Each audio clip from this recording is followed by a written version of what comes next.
Hello everyone, welcome to my class. आज हम metals and non metals का topic, जो हम मेटल्स की केमिकल प्रॉपर्टीज स्टडी कर रहे थे, उसमें आज हम पढ़ेंगे reaction of metal with salt solution. ठीक है, तो आइए स्टार्ट करते हैं। देखिए, यहाँ पर मैंने इक्वेशन, एक रिएक्शन लिखा हुआ है कि अगर हम एक मेटल का, ठीक है, जो कि ज्यादा रिएक्टिव है as compare to the metal जिसका सॉल्ट सॉल्यूशन है, ठीक है, तो मेटल ए यहाँ पर क्या है, जो ज्यादा रिएक्टिव है, जो रिएक्टिविटी सीरीज में जिसकी प्लेस हायर है, और सॉल्ट सॉल्यूशन किसका है, और मेटल बी है जिसका क्या है, सॉल्ट सॉल्यूशन, और मेटल बी जो है ये लेस रिएक्टिव है एज कंपेयर टू मेटल ए। तो इस केस में क्या होगा, डिस्प्लेसमेंट रिएक्शन होगा, और हमारा जो मेटल ए होगा वो इस सॉल्ट, जब हम इस मेटल ए की स्ट्रिप को इस सॉल्ट सॉल्यूशन में रखेंगे तो मेटल ए क्या करेगा, इस सॉल्ट सॉल्यूशन के मेटल को डिस्प्लेस कर देगा और खुद अपना सॉल्ट सॉल्यूशन फॉर्म कर देगा। तो यहाँ पर सॉल्ट सॉल्यूशन किसका बन जाएगा, सॉल्ट सॉल्यूशन ऑफ, यहाँ पर बन जाएगा सॉल्ट सॉल्यूशन ऑफ मेटल ए बन जाएगा, और इसने मेटल बी को डिस्प्लेस कर दिया है तो यहाँ पर मेटल बी अलग हो जाएगा। ठीक है, तो यहाँ पर लिखा है कि व्हेन मोर रिएक्टिव मेटल, जो हमारा मेटल ए है, जब हम इसके स्ट्रिप को पुट करते हैं सॉल्ट सॉल्यूशन में, अब ये सॉल्ट सॉल्यूशन का मेटल क्या है, लेस रिएक्टिव मेटल का बना हुआ है। ठीक है, तो जो ज्यादा रिएक्टिव मेटल होता है, जो मोर रिएक्टिव मेटल होता है, वो डिस्प्लेस कर देगा लेस रिएक्टिव मेटल को सॉल्ट सॉल्यूशन के अंदर और अपना सॉल्ट बना लेगा। तो यहाँ पर जो सॉल्ट सॉल्यूशन, जो प्रोडक्ट साइड में जो सॉल्ट सॉल्यूशन बना है वो किसका बना है, मोर रिएक्टिव मेटल का, जो कि मेटल ए था, और मेटल ए ने क्योंकि सॉल्ट सॉल्यूशन में से मेटल बी को डिस्प्लेस कर दिया था तो यहाँ पर मेटल बी अलग हो गया। तो ये होता है जब हम मेटल का रिएक्शन क्या करते हैं, सॉल्ट सॉल्यूशन के साथ करते हैं। तो आइए इसको एक एग्जाम्पल के साथ समझते हैं। फॉर एग्जाम्पल, हमें पता है कि जो जिंक होता है, ठीक है, फॉर एग्जाम्पल रिएक्शन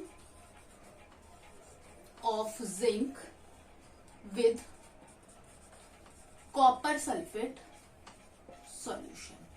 अब इन दोनों में से हमारा मोर रिएक्टिव मेटल कौन सा है, जिंक। रिएक्टिविटी सीरीज अगर आप देखेंगे तो जिंक जो होता है कॉपर से, ये सॉल्ट है, कॉपर सल्फेट एक सॉल्ट सॉल्यूशन है, लेकिन ये किसका सॉल्ट है, कॉपर का सॉल्ट है, और कॉपर क्या होता है, जिंक से लेस रिएक्टिव होता है।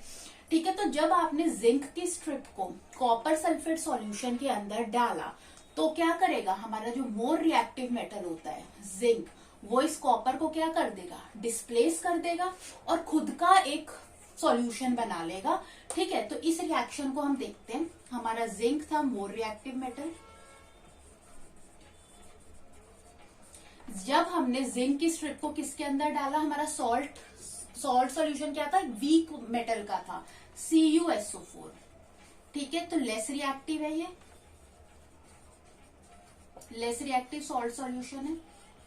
ठीक है, तो अब जिंक क्योंकि ज्यादा रिएक्टिव है तो ये जिंक क्या करेगा, इस कॉपर को क्या कर देगा, डिस्प्लेस कर देगा और खुद का SO4 के साथ खुद कंबाइन होकर खुद का एक सॉल्ट बना लेगा। तो यहाँ पर हमें सॉल्ट क्या मिलेगा, ZnSO4, और इसने क्योंकि कॉपर को डिस्प्लेस कर दिया तो ये हमारा कॉपर मेटल क्या हो जाएगा, यहाँ पर अलग हो जाएगा। ठीक है, और इसको आप, इसके विजिबल आप इसको देख भी सकते हैं, इसकी डिस्प्लेसमेंट होते हुए, क्योंकि जो हमारा जो कॉपर सल्फेट सॉल्यूशन होता है ये ब्लू कलर का होता है। ठीक है, तो जब आपने जिंक की स्ट्रिप को कॉपर सल्फेट सॉल्यूशन में डाला तो अब होगा क्या कि ये जो सॉल्यूशन होगा इसका कलर क्या हो जाएगा, कलरलेस हो जाएगा।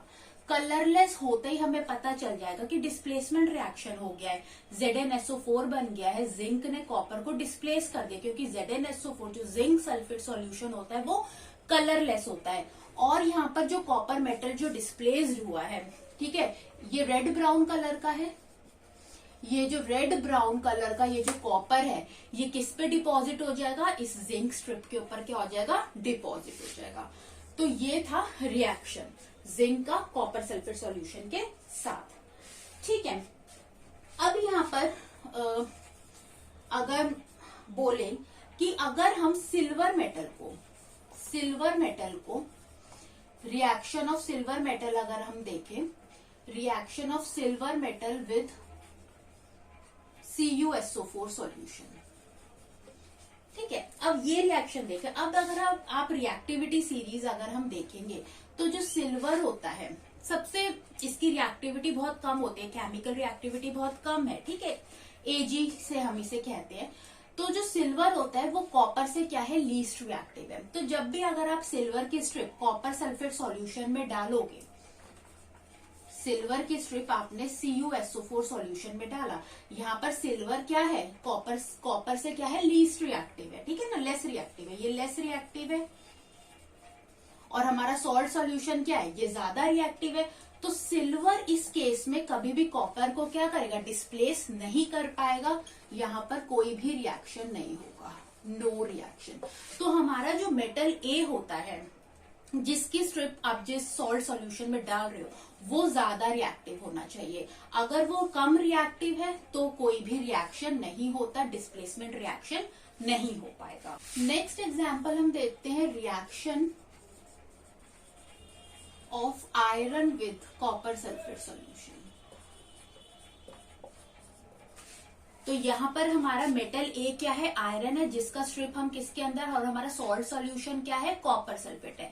जो मेटल, जिस मेटल का सॉल्ट सॉल्यूशन होता है वो क्या होना चाहिए, कम रिएक्टिव होना चाहिए एज कंपेयर टू मेटल ए। तो यहाँ पर आयरन रिएक्टिविटी सीरीज में आयरन ज्यादा रिएक्टिव है और कॉपर सल्फेट सॉल्यूशन क्या है, कम रिएक्टिव है। तो जब हम आयरन की स्ट्रिप CuSO4 सॉल्यूशन के अंदर डालेंगे, अब हमारा आयरन क्या करेगा, इस कॉपर को क्या कर देगा, डिस्प्लेस कर देगा। कॉपर सल्फेट सॉल्यूशन का कलर क्या होता है, ब्लू कलर होता है।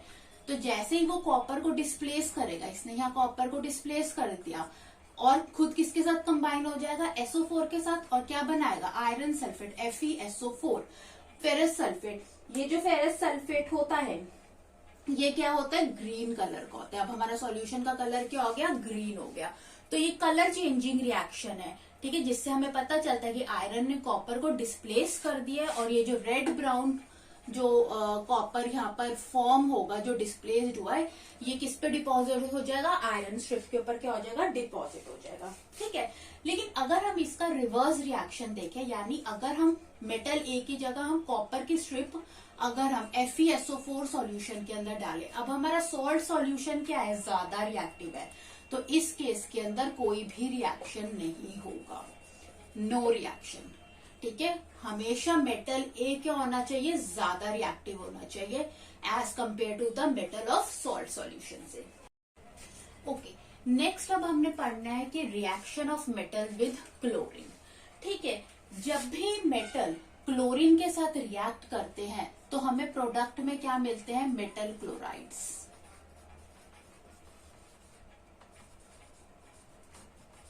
Metal chlorides are form. तो जब भी मेटल का रिएक्शन क्लोरीन के साथ होता है तो हमें क्या मिलता है, मेटल क्लोराइड्स हमको मिलते हैं, ठीक है। फॉर एग्जाम्पल, ओके, तो अब इस इक्वेशन का हम क्या समझते हैं, मैकेनिज्म समझते हैं, ठीक है। मैकेनिज्म, तो फर्स्ट स्टेप हम देखते हैं कि जो हमारा मेटल है, यहाँ पर मेटल क्या है, सोडियम मेटल है। जो मेटल्स होते हैं उनकी टेंडेंसी होती है टू लूज इलेक्ट्रॉन। तो यहाँ पर सोडियम की टेंडेंसी है, सोडियम का एटॉमिक नंबर 11 होता है, तो यहाँ पर आ गया 281। तो इसके पास टेंडेंसी है खुद को स्टेबल करने की कि ये एक इलेक्ट्रॉन क्या कर दे, यहाँ पर लूज कर दे। तो सोडियम ने क्या करा, एक इलेक्ट्रॉन लूज कर दिया और सोडियम पर कितना चार्ज आ गया, पॉजिटिव चार्ज आ गया, ठीक है। अब क्योंकि सोडियम ने यहाँ पर इलेक्ट्रॉन लूज किया है, इसीलिए यहाँ पर इसका क्या हुआ है, ऑक्सीडेशन हुआ है। अब अगर हम अपनी केमिकल इक्वेशन देखें तो हम इस पूरी इक्वेशन को 2 से मल्टीप्लाई कर देंगे, क्योंकि यहाँ पर सोडियम क्या है, कितनी है, 2 है। तो हमने यहाँ पर दोनों तरफ 2 से क्या कर दिया, मल्टीप्लाई कर दिया, ठीक है। सेकेंड जो था हमारे पास था क्लोरीन। क्लोरीन जो है एक नॉन मेटल और इसकी टेंडेंसी होती है टू गेन इलेक्ट्रॉन, ठीक है। तो क्लोरीन था यहाँ पर, ठीक है। क्या करे, ये जो 2 इलेक्ट्रॉन्स थे, इसने इन 2 इलेक्ट्रॉन्स को क्या कर लिया, गेन कर लिया। नॉन मेटल्स की क्या होती है, टेंडेंसी टू गेन इलेक्ट्रॉन। इसने 2 इलेक्ट्रॉन्स क्या करे, यहाँ पर गेन करे, और इस पर क्लोरीन के ऊपर कितना चार्ज आ गया, ठीक है, तो 2 नेगेटिव आ गया यहाँ पर। अब आप देखो, क्योंकि इसने 2 इलेक्ट्रॉन्स गेन करे तो यहाँ पर क्या हुआ है, रिडक्शन हुआ है। जहां पर इलेक्ट्रॉन्स लूज होते हैं वहां ऑक्सीडेशन होता है, और जहां पर इलेक्ट्रॉन्स गेन होते हैं वहां पर क्या होता है, रिडक्शन होते हैं। अब अगर आप इन दोनों इक्वेशंस को क्या कर दो, प्लस कर दो, एड इक्वेशन 1 एंड इक्वेशन 2। अगर हम इन दोनों इक्वेशंस को प्लस कर दें तो हमारा क्या बनेगा, 2Na plus Cl2 plus 2 electron negative, reactants को रिएक्टेंट्स की तरफ प्लस कर दिया और प्रोडक्ट्स को प्रोडक्ट्स की तरफ, 2Na positive plus 2 electron negative plus 2Cl negative. तो यहां से ये 2 इलेक्ट्रॉन से ये 2 इलेक्ट्रॉन्स कट गए, ठीक है, और हमें क्या मिला, 2Na plus Cl2 gives 2NaCl। ये जो Na ने Cl के साथ क्या कर लिया, कंबाइन कर लिया और हमें क्या मिल गया, सोडियम क्लोराइड मिल गया।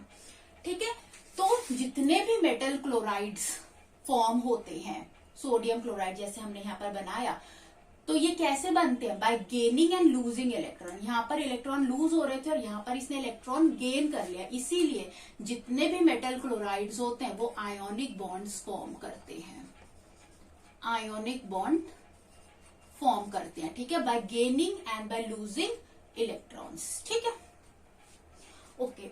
अब ये जो रिएक्शन होता है सोडियम का क्लोरीन के साथ, ये रिएक्शन जो होता है बहुत रेडली होता है।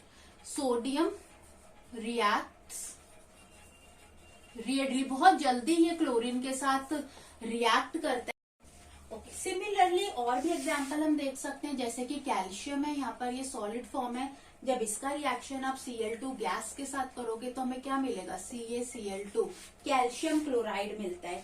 तो और ये रिएक्शन भी जो होता है बहुत ज्यादा, ये भी रैपिडली होता है, बहुत विग्रेसली, फटाफट ये दोनों आपस में क्या करते हैं, कंबाइन करते हैं। यानी यहाँ पर लूजिंग ऑफ इलेक्ट्रॉन और गेनिंग ऑफ इलेक्ट्रॉन क्या होती है, बहुत जल्दी होती है। ठीक है, जो थर्ड होता है डेट इज मैग्नीशियम, उसका रिएक्शन अगर हम Cl2 गैस के साथ करेंगे तो MgCl2 बनाएगा, मैग्नीशियम क्लोराइड बनाएगा और मैग्नीशियम क्लोरीन के साथ ऑन हीटिंग रिएक्ट करता है। तो ये कैल्शियम हो गया या सोडियम हो गया, तो ये तो बहुत जल्दी रिएक्ट कर लेते हैं, लेकिन मैग्नीशियम को अगर मैग्नीशियम का रिएक्शन अगर आपने देखना है क्लोरीन के साथ, तो आपको इसे क्या करना पड़ेगा, हीट करना पड़ेगा, ऑन हीटिंग। सिमिलरली एल्यूमिनियम का अगर आप रिएक्शन देखोगे क्लोरीन के साथ, तो ये बनाएगा AlCl3। ठीक है, इसको आप बैलेंस कर लो तो यहाँ पर बैलेंसिंग में आ जाएगा 2 आ जाएगा, यहाँ 3 आ जाएगा और यहाँ पर भी 2 आ जाएगा। एल्यूमिनियम क्लोराइड, ये रिएक्शन भी कैसे होता है, ऑन हीटिंग होता है। ठीक है, तो इसको भी आपको क्या करना पड़ेगा, हीट करना पड़ेगा। ओके, एंड एग्जाम्पल्स थे जिसमें हमने देखा कि जितने भी मेटल क्लोराइड्स होते हैं, सारे जो मेटल्स होते हैं वो आयोनिक कंपाउंड्स होते हैं। All metal chlorides